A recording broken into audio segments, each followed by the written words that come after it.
நம்பவே முடியலல்ல இப்படி நம்ம மீட் பண்ணுவோன்னு.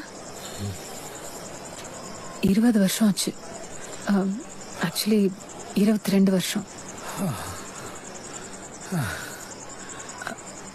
அடையாளமே தெரியல. நானும் லாஸ்ட் டைம் பார்க்கும்போது மீச கூட இல்லை.